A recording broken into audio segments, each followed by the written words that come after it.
أعوذ بالله السميع العليم من الشيطان الرجيم رب اشرح لي صدري ويسر لي أمري واحلل عقدة من لساني يفقهوا قولي وقال تعالى فلعلك باخع نفسك على آثارهم إن لم يؤمنوا بهذا الحديث أسفا۔ تمام قسم کی تعریفات، عبادات ایک اللہ وحدہ لا شریک کے لیے، ان گنت لا تعداد درود و سلام ہو امام الانبیاء رحمت للعالمین صلی اللہ علیہ وسلم کی ذات گرامی پر۔ عزیزان گرامی، سورۃ الکہف کی آیات، ان کا ترجمہ، ان کی تشریح اور موجودہ دور کے اندر آنے والے فتنوں اور مسائل اور ان کا حل، اس کا بیان جاری تھا۔ سورہ کہف کی فضیلت ہم تفصیل سے بیان کر چکے ہیں۔ اللہ رب العزت کا فرمان ہے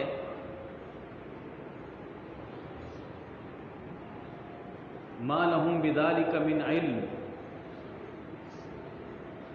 یہاں تک بات پہنچی تھی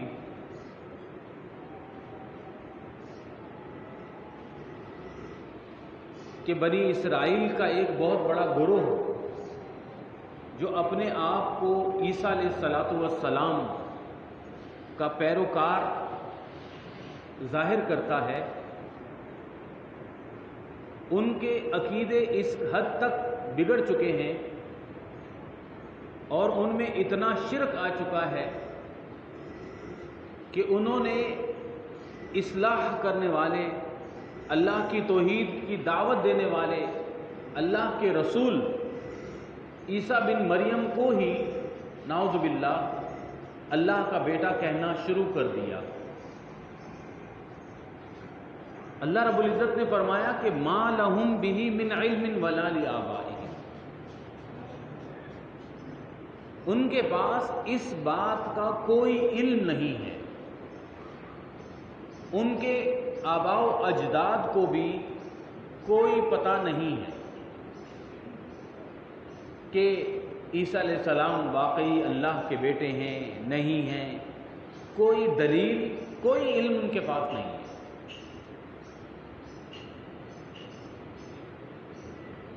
اگر ہم اپنی موجودہ دور کی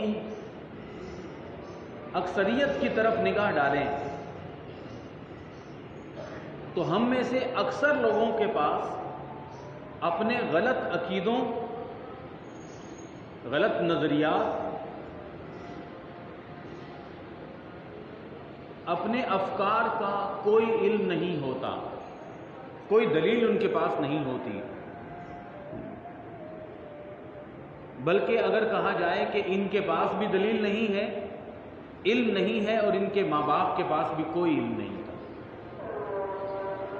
تو یہ آیت بالکل اس موجودہ دور کے اوپر صادق آتی ہے۔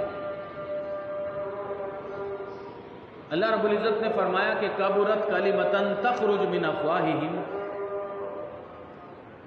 یہ بہت ہی خطرناک بات اپنے منہ سے نکالتے ہیں، بہت بڑی بات ہے، یہ بہت بڑا گناہ ہے۔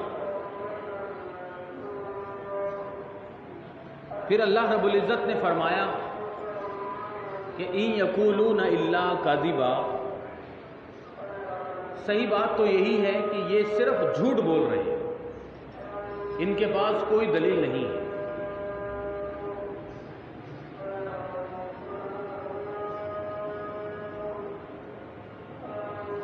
بغیر علم کے، بغیر دلیل کے، بغیر اپنی آنکھوں سے دیکھے ہوئے کسی چیز کو پھیلانا، آپ سوچ سکتے ہیں کہ یہ کتنا بڑا گناہ ہوگا۔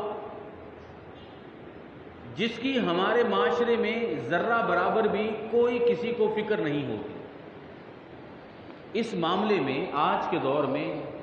اکثریت کی یہ حالت ہے، کوئی بھی بات ان کے پاس آ جائے ان کے موبائل میں وہ آگے بھیج دیتے ہیں۔ ہماری حالت یہ ہے کہ ہم میں سے 90% لوگ جو ہیں وہ ڈاکٹر بھی ہیں، حکیم بھی ہیں،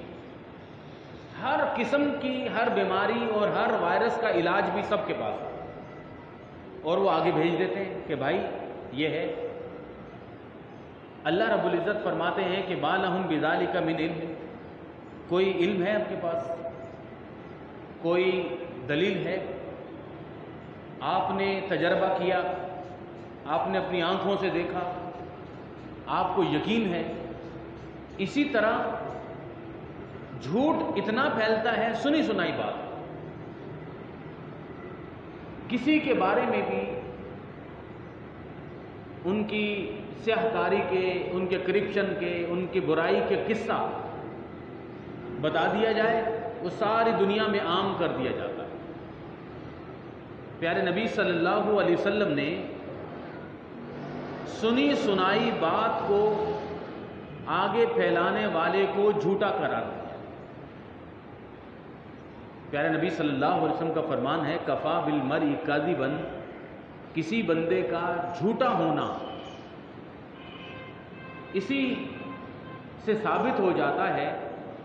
ان یحدث بکل ما سمع، کہ جو سنا اس نے آگے سے پھیلا دیا، کوئی دلیل نہیں، کوئی یقین نہیں۔ اس لیے اپنی زبان سے ہم آگے پھیلائیں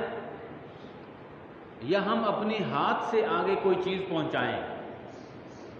وہ کوئی دینی مسئلہ ہو، کوئی اسلامی حکم بیان کر رہے ہوں، یا عام کسی بیماری کا علاج بتا رہے ہوں، یاد رکھیں جب تک مکمل دلیل ہمارے پاس نہیں ہے، اگر وہ دینی مسئلہ ہے تو قرآن و حدیث سے دلیل ہونی چاہیے، اگر وہ عام دنیاوی مسئلہ ہے تو اتھینٹک ذرائع سے معلوم ہو جائے، یا انسان کا ذاتی تجربہ ہو، پھر وہ انسان اس کو بات کرتا اور بیان کرنا اچھا لگتا ہے۔ وگرنہ آپ سوچ سکتے ہیں کہ ہماری اخلاقی حالت کس قدر کمزور ہو چکی ہے۔ سورہ کہف کے بالکل شروع میں جس سورت کو ہمیں ہر جمعے پڑھنے کا حکم دیا گیا ہے، اللہ رب العزت نے اس قسم کی بات کو سختی سے رد فرمایا کہ یہ عیسائی کہتے ہیں کہ عیسیٰ علیہ السلام اللہ کا بیٹا ہے، آپ بتائیے ان کو، ما لہم بہ من علم، ان کے پاس کوئی علم نہیں ہے، ان کے پاس کوئی دلیل نہیں ہے، ان کے ماں باپ کے پاس بھی کوئی دلیل نہیں تھی۔ پھر فرمایا کہ یہ جھوٹ ہے، اور جھوٹ کے بارے میں ابھی ہم نے رسول اللہ صلی اللہ علیہ وسلم کا فرمان سنا کہ سنی سنائی بات کو آگے پھیلانا جھوٹ ہوتا ہے۔ اللہ تعالی ہمیں سمجھنے کی توفیق عطا فرمائے۔ اگلی آیت میں پیارے نبی صلی اللہ علیہ وسلم سے اللہ رب العزت مخاطب ہیں اور فرما رہے ہیں، فَلَعَلَّكَ بَاخِعٌ نَفْسَكَ عَلَىٰ آثَارِهِمْ، اے نبی صلی اللہ علیہ وسلم، آپ اپنے آپ کو ہلاک کر لیں گے اس غم میں کہ یہ لوگ ایمان قبول کیوں نہیں کرتے۔ باخع النفس کا مطلب یہ ہوتا ہے کہ کسی بھی چیز کی فکر کے اندر اتنا فکر مند ہو جانا کہ انسان اس کا غم اپنے اوپر طاری کر لے، فکر کے اندر، پریشانی کے اندر۔ ان لم یؤمنوا، اگر یہ لوگ ایمان نہیں لائے، بہذا الحدیث، اس قرآن کے اوپر، اسفا، غم کرتے ہوئے، افسوس کرتے ہوئے، کیا اے نبی صلی اللہ علیہ وسلم آپ ان کافروں کے ایمان نہ لانے پر اتنے غمگین ہو جائیں گے کہ آپ اپنی جان کو ہلاکت میں ڈال دیں؟ آپ اتنا ان کے بارے میں فکر مند ہو جائیں گے؟ یہ آیت کریمہ جو ہے مجھے، آپ کو، ہم سب کو ایک دعوت تو یہ دیتی ہے ایک سوچ تو یہ دیتی ہے کہ ہمارے نبی صلی اللہ علیہ وسلم امت کی کس قدر فکر کیا کرتے ہیں، ان کے آخرت کے معاملات کی کتنی فکر کیا کرتے تھے، ان کے انجام کی کتنی فکر کیا کرتے تھے۔ اب ہم جو ہیں، ہم عام مسلمان، ہم اگر پوری دنیا کی فکر نہیں کر سکتے، پورے اپنے شہر والوں کی فکر نہیں کر سکتے، تو اس آیت کریمہ سے کم از کم ہم نے اپنی گھر والوں کی، اپنی اولاد کی فکر ضرور کرنی چاہیے، ان کے بارے میں سوچنا ضرور چاہیے۔ آپ کہیں گے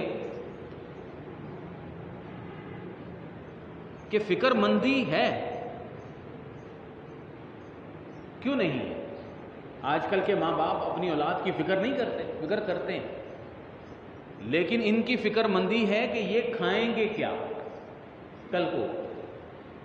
آج کل کے ماں باپ کی فکر یہ ہے کہ ان کا مستقبل میں گھر کون سا ہوگا، لیکن یہ فکر مندی نہیں ہے کہ مستقبل میں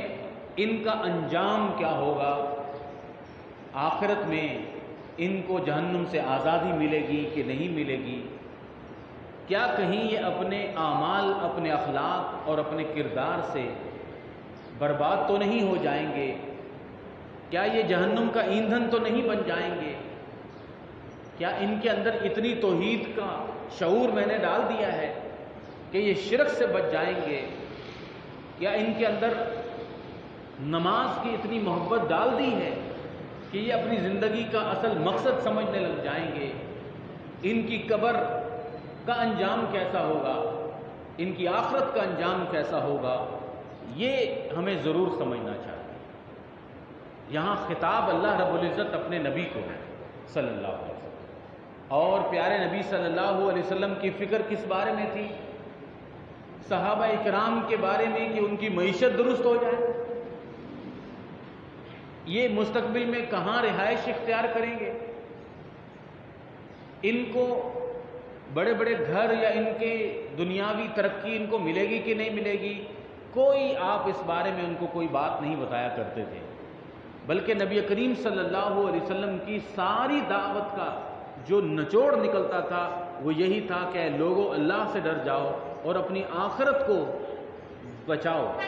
اپنی آخرت کو بربادی سے بچاؤ، اپنے آپ کو جہنم سے بچاؤ، قوا انفسکم واہلیکم نارا، اے لوگوں اپنے آپ کو پہلے جہنم سے بچاؤ، پھر اپنے گھر والوں کو اپنی جہنم سے بچاؤ۔ یہی غم اور یہ فکر جو ہے اس آیت کریمہ سے ہمیں سمجھنی چاہیے۔ امید ہے اللہ رب العزت جب بھی جمعہ آئے اور جب بھی ہم اس آیت کو پڑھیں، فَلَعَلَّكَ بَاخِعٌ نَفْسَكَ عَلَىٰ آثَارِهِمْ، اے نبی صلی اللہ علیہ وسلم آپ ان کے پیچھے اتنے غمگین ہو جائیں گے، آپ اپنے آپ کو ہلاکت میں ڈال رہے ہیں اس بات کا غم کرتے ہوئے کہ یہ لوگ ایمان کیوں نہیں لے کر آتے، تو یہ آیت اپنے اوپر بھی انسان لاگو کرے۔ آگے اللہ رب العزت کا فرمان ہے اِنَّا جَعَلْنَا مَا عَلَى الْأَرْضِ زِينَةً لَهَا، یقیناً ہم نے دنیا کے اوپر،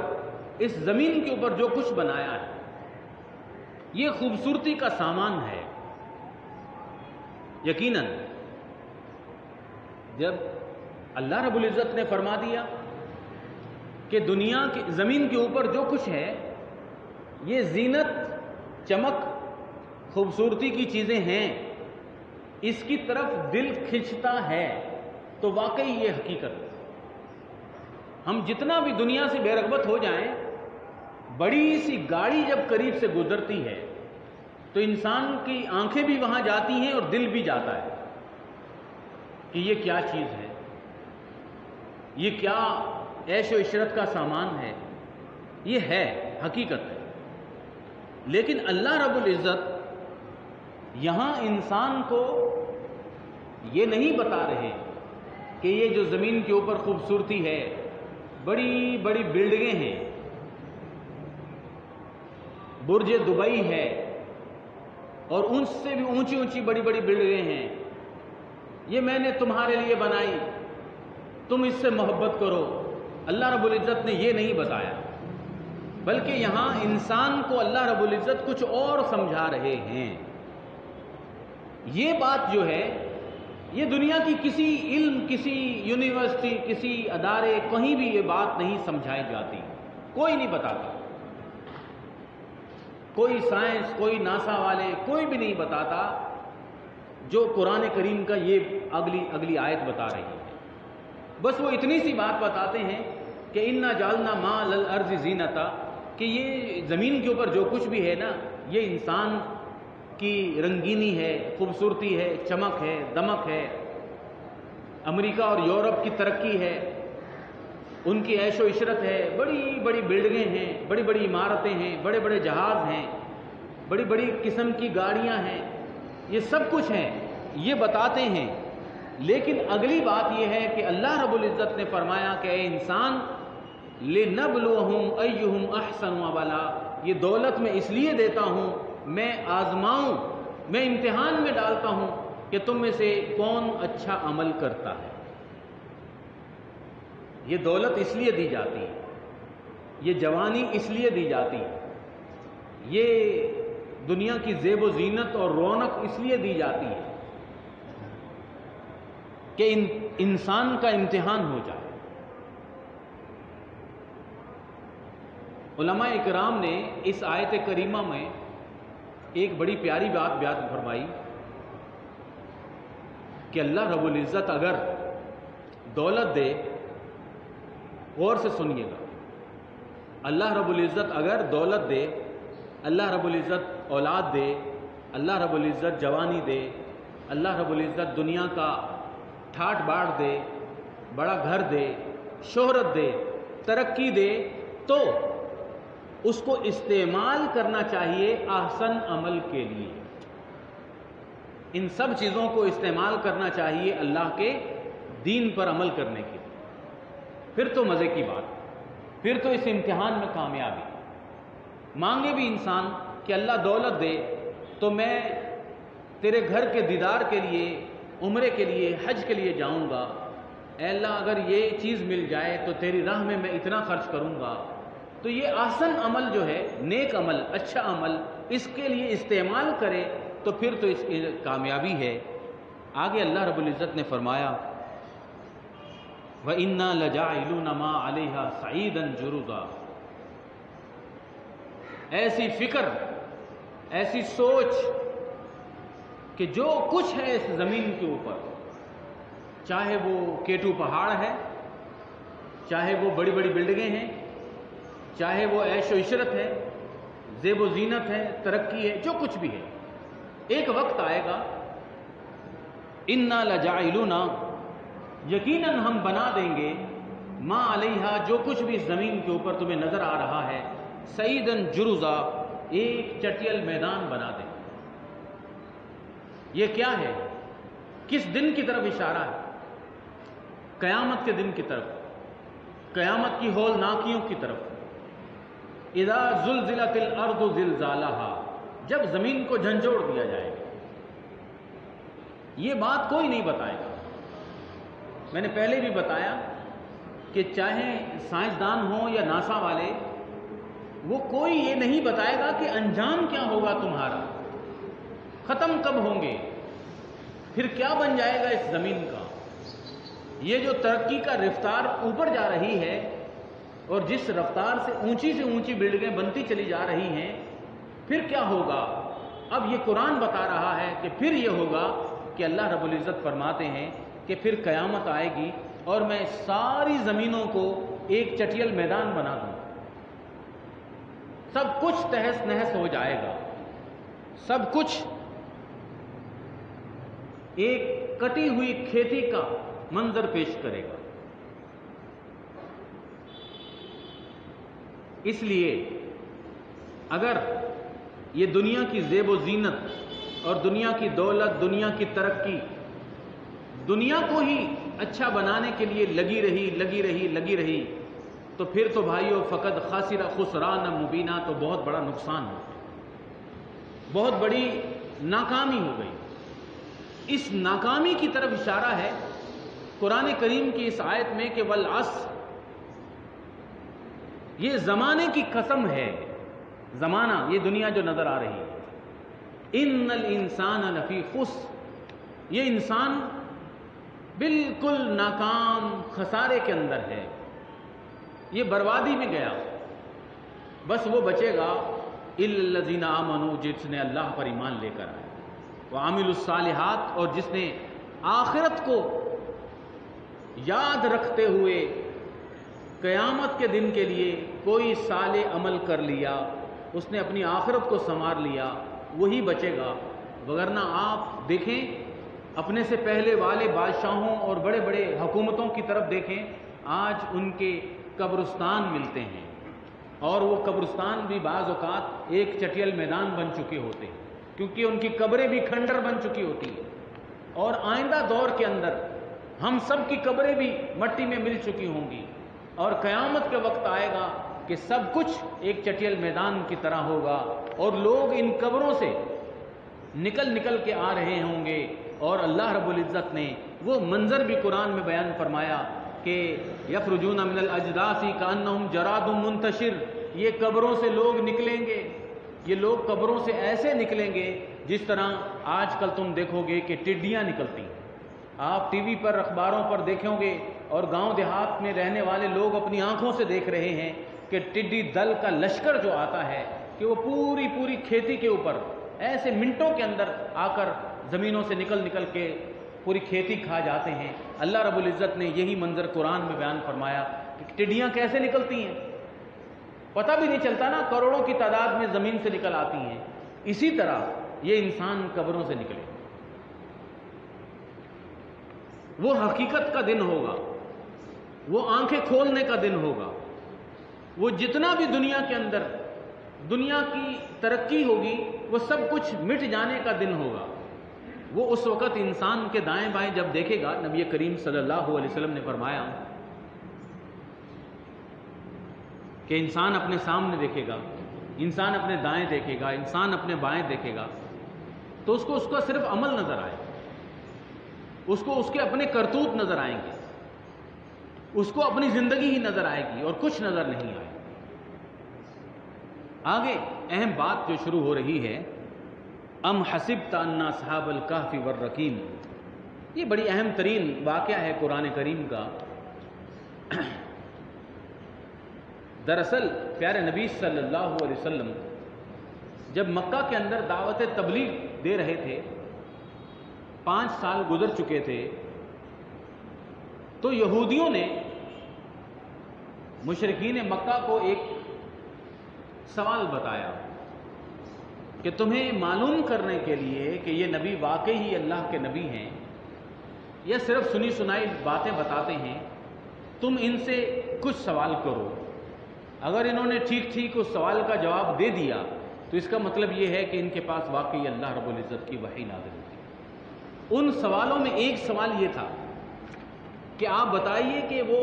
غار والوں کا کون سا قصہ ہے، جو غار میں لوگ تھے، جو کہف والے تھے، ان کا کیا قصہ ہے. ایک سوال یہ بھی تھا کہ روح کے متعلق آپ بتائیے. تو اللہ رب العزت نے پوری کی پوری سورت نازل فرمائی، اس میں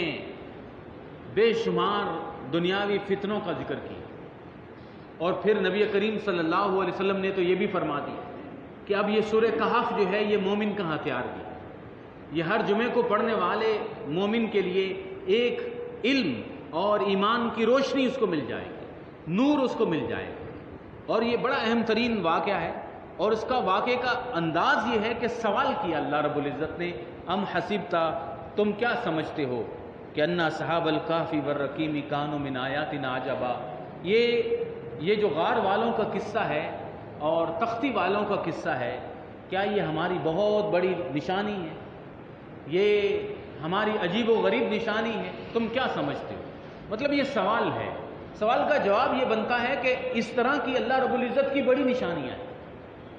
یہ قیامت جو ہے یہ اسی طرح کی نشانی ہے. انسان اس وقت جو معاشرہ تھا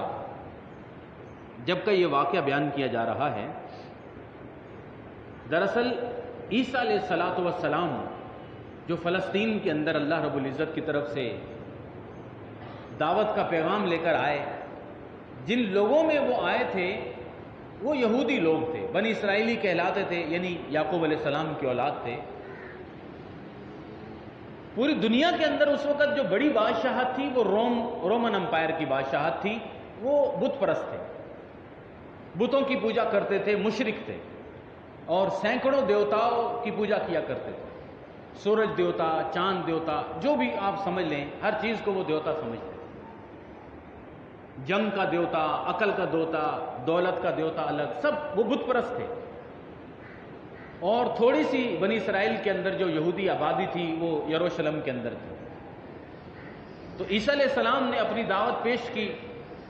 وہ آپ پورا واقعہ گزشتہ بیان میں سن چکے ہو۔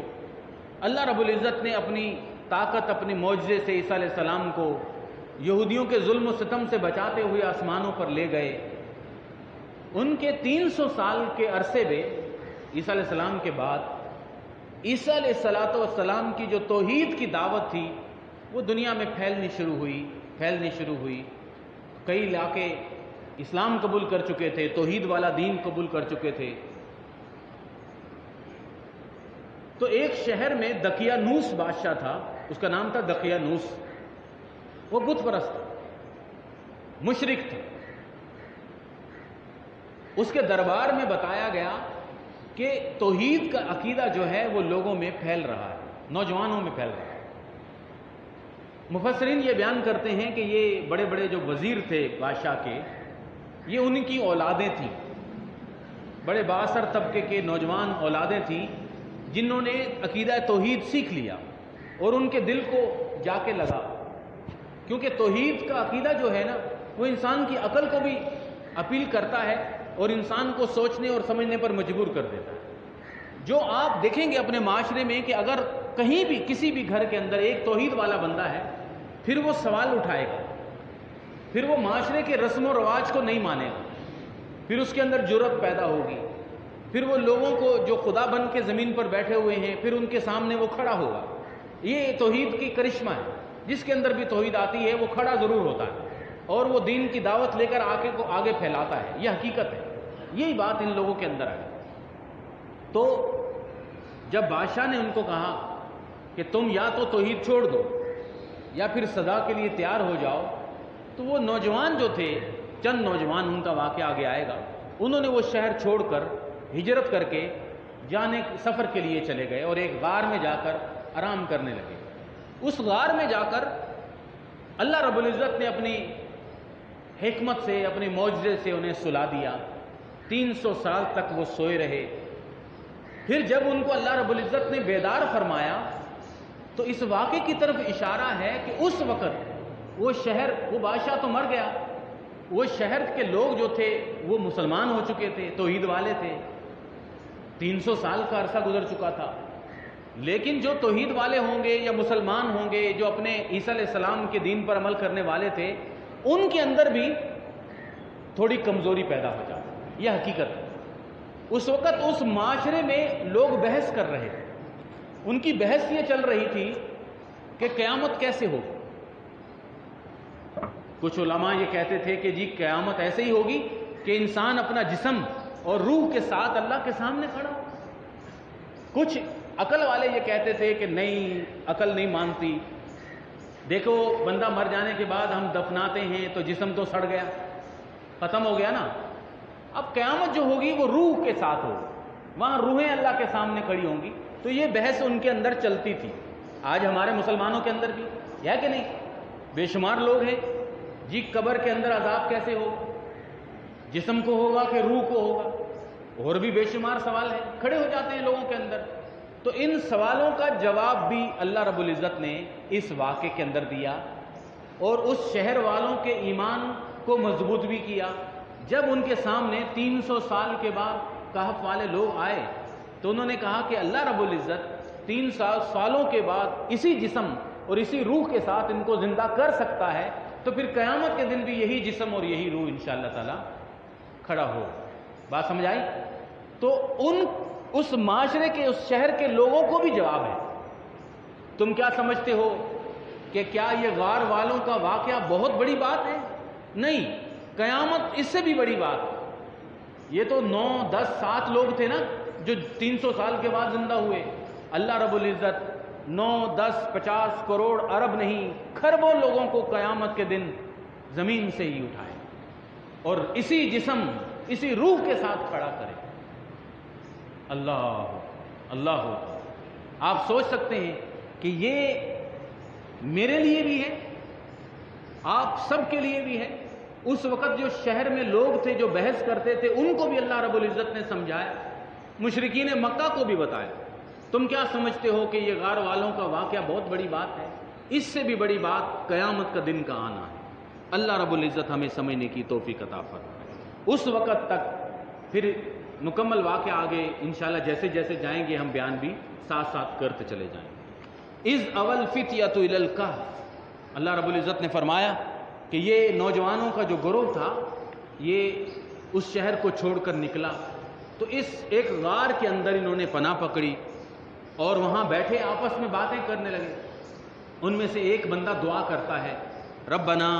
آتنا من لدنک رحمتا وہیئ لنا من امرنا رشدا، اے اللہ ہمیں اپنی طرف سے ہدایت عطا فرما، اے اللہ ہمیں اپنی طرف سے رحمت نازل فرما۔ کتنی بڑی بات ہے، کتنی بڑی دعا ہے، یہ دعا یاد رکھیں، ربنا آتنا من لدنک رحمتا، اے اللہ اپنے پاس سے کوئی رحمت کا سلسلہ جاری کر دے اور اے اللہ ہمیں ہدایت عطا فرما دے، دل کو مضبوط کر دے۔ کیوں؟ اس لیے کہ پورے شہر والوں کا، بادشاہوں کا مقابلہ بڑا مشکل ہے۔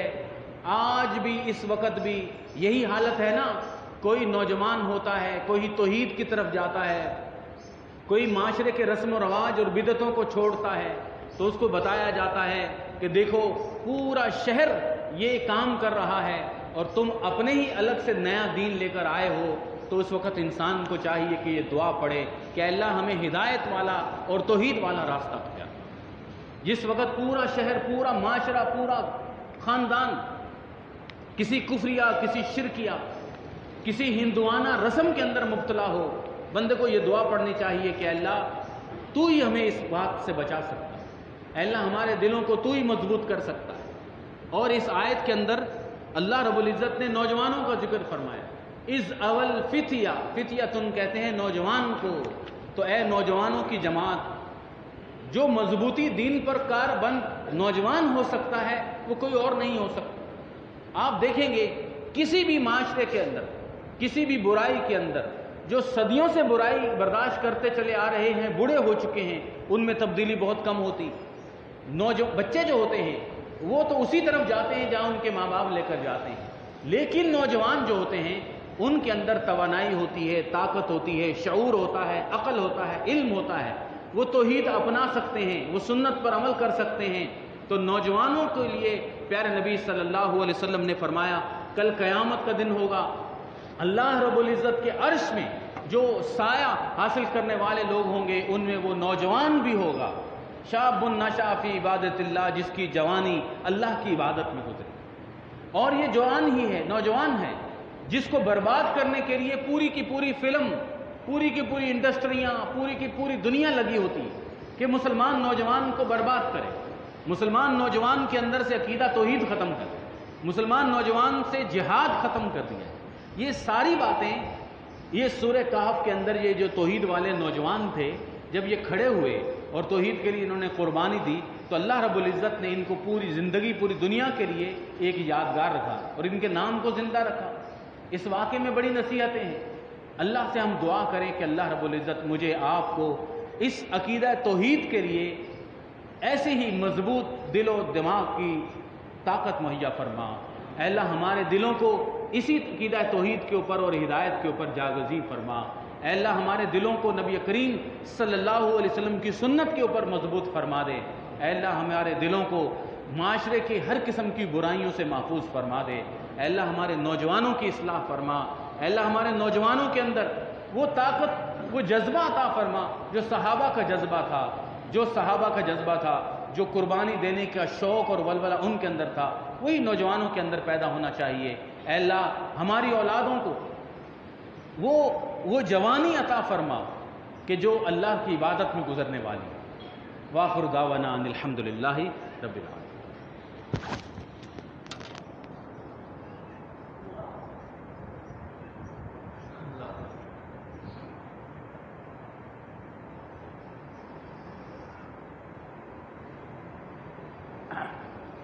ان الحمد للہ نحمده ونستعینه ونستغفره ونعوذ باللہ من شرور انفسنا ومن سیئات من يهده الله فلا مضل له ومن يضلله فلا هادي له واشهد ان لا اله الا الله وحده لا شريك له